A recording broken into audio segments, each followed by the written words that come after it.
In some of the previous videos, you might have seen us associate subscriptions to a specific article category by means of linking to the article URL for that category. And by the URL, what I mean is exactly the URL prefix, which for Economist articles here we can see is connector script and Economist. Now, on your blog or on your web page, you're probably going to have a more complex use case than that, and this is what we aim to capture with this video.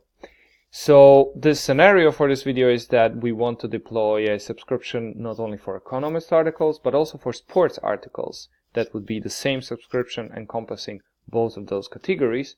And finally, we want to exclude the general news category from the subscription, as this will be available to public without needing a subscription.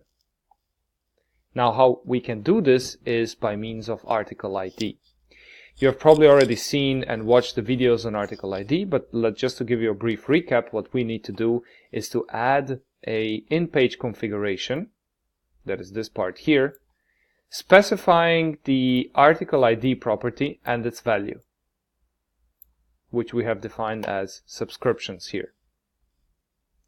Now, it is important to include this in-page configuration for all the articles in question here. So for all Economist article 1, 2, 3 and sports article 1, and not for general news. So in a way, we're just telling these articles that they are associated with this specific category, and then we're going to use this category when we define our subscription purchasing option.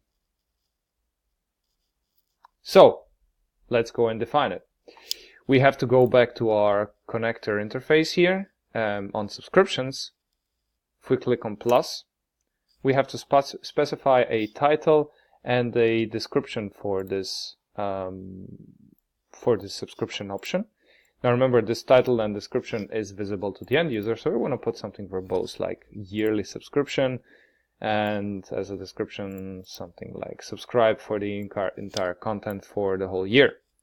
Here it's important to link it via the article ID that we have just defined here. We want to copy this subscriptions ID here, and we want to paste it here without quotes. Be careful about that. Let's define the validity period as 12 months. Let's say this costs 25 euros. Let's link it to the template. If we save, we are now going to see that this subscription has been added to all the articles which have this article ID. And of course not to general news, because it does not contain this article ID. So that's it. It's as simple as that. You can define it cross-category in this way. You just need to add this additional option of article ID in-page configuration to all the articles that are relevant. Let's just define a monthly subscription as well. So let's put in as title a 1-month subscription, subscribe to an entire content for a month. Click on article ID. We're going to copy this subscriptions article ID here. Let's price it at, say, 2 euros. Let's put in,